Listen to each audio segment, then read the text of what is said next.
This presentation on Hinduism is called the Devotional or Bhakti Path and the Gods and Goddesses. It'll relate Bhakti, Puja, some of the main goddesses, as well as a little bit about Shiva himself. So this is the way of a loving relationship and adoration of the god, gods, and their goddesses.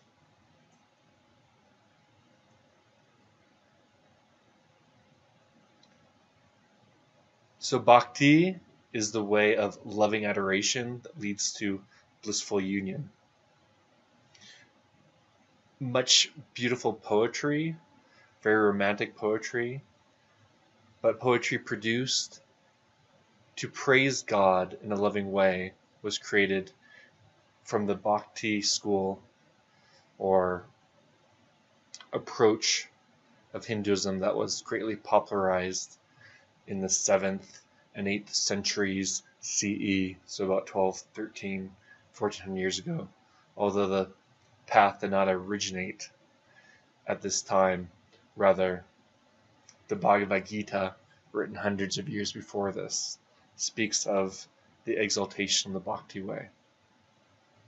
But a poet during this time, after it was popularized, speaks of his Lord in this way: Thy name is beautiful, as rain is dear to the earth, as the fragrance of flowers is dear to the black bee, as milk is dear to the baby, as water is dear to the fish, so is the Lord to my soul. So these things that really one thing almost cannot live without, right? The earth flourishes through the rain.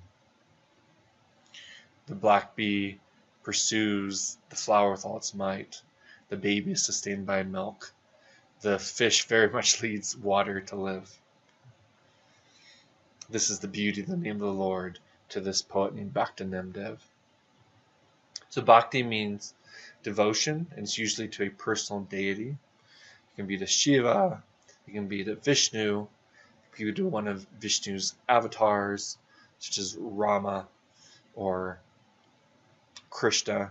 It can be devotion to one of the goddesses, such as Durga, such as Kali, such as Parvati, such as Lakshmi.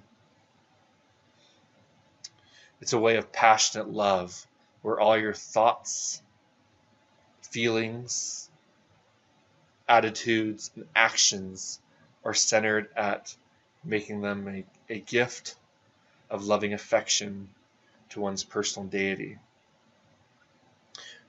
This word Bhakti is related to the word Bhaj, which means to participate, to partake, and belong to. One participates in the act of loving devotion, in relationship with that personal deity. One partakes of the beauty and joy of nearness to one's deity. One belongs to one's deity.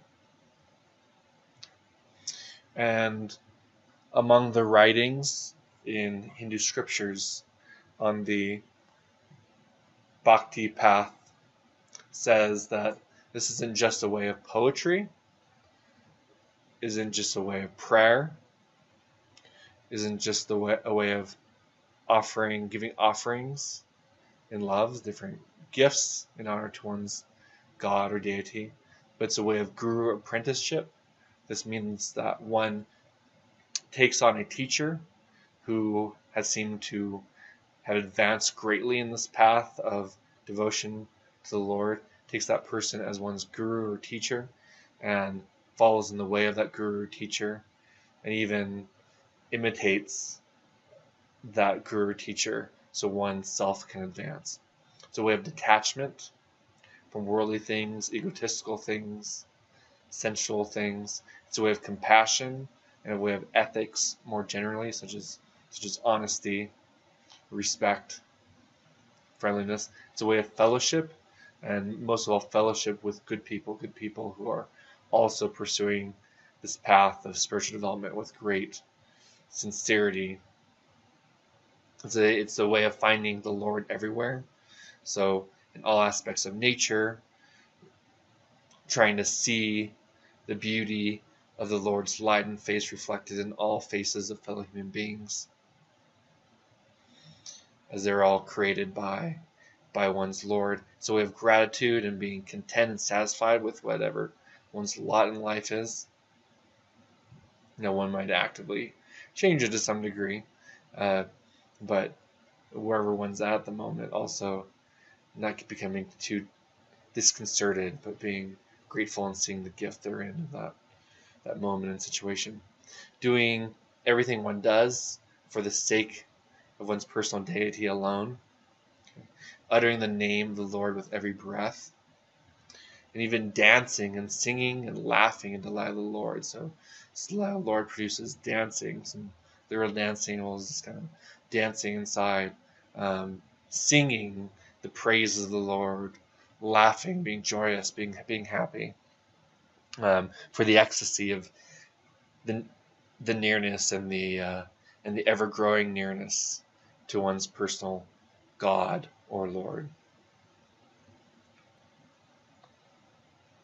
So within Bhakti, as we'll see within puja, forms of worship and offerings and the physical acts of devotion to one's Lord one might practice.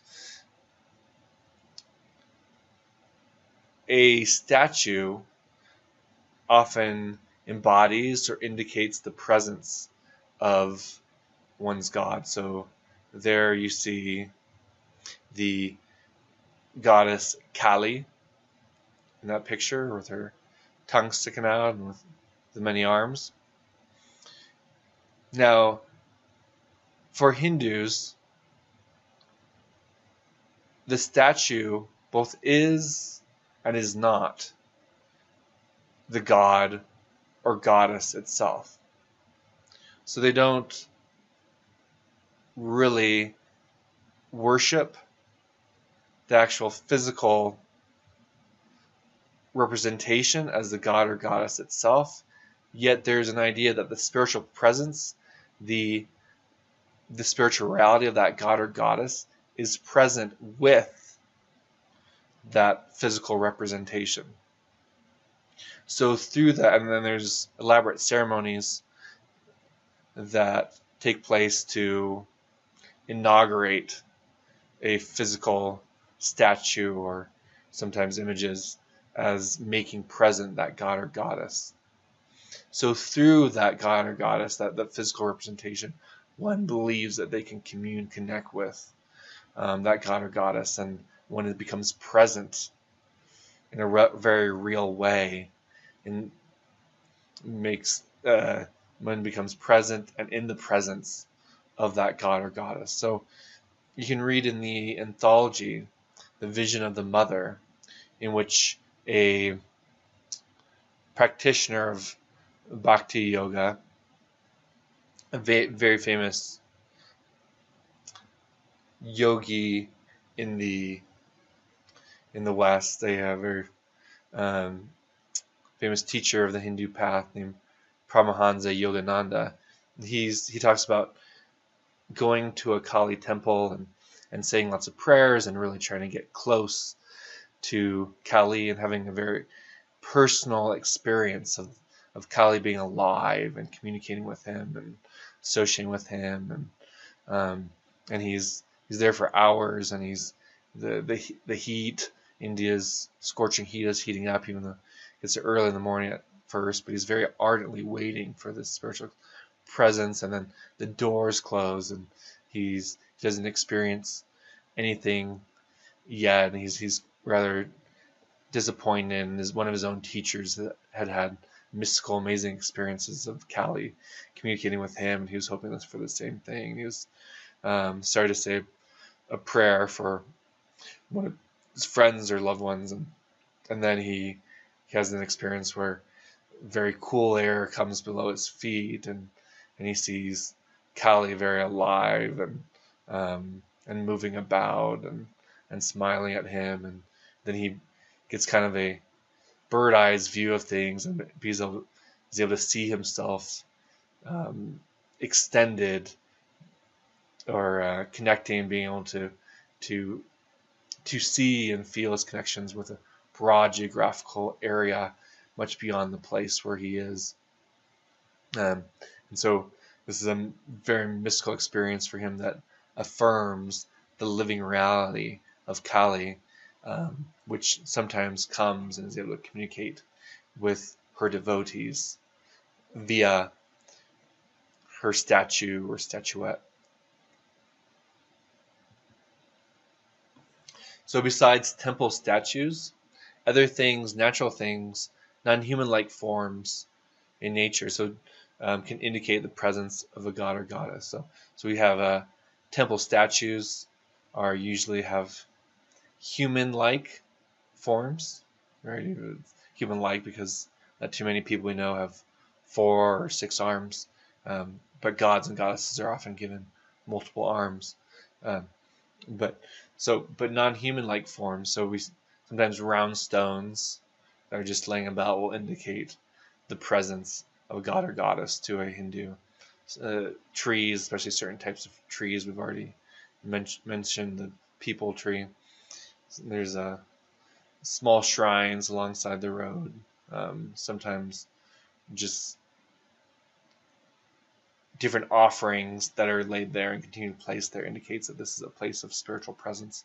Rivers, we've already seen, are often indicate that the presence of gods and usually more consistently goddesses. We've seen vocalizations, actual utterances from her voice, indicating a goddess, Vak or Vach. These non-human-like forms can indicate the presence of a god or goddess, and sometimes those things are seen as an embodiment of that god or goddess themselves in a way. So when one goes to see a temple statue, or sometimes a guru who's seen as very spiritually advanced and exalted, one goes to not so much worship, but in a certain way of worship. This is indicated by the word darshan or darshana. It comes from the word dars, which means to see. And this can be translated as auspicious sight. So fortunate, blessed, lucky sort of vision or sight.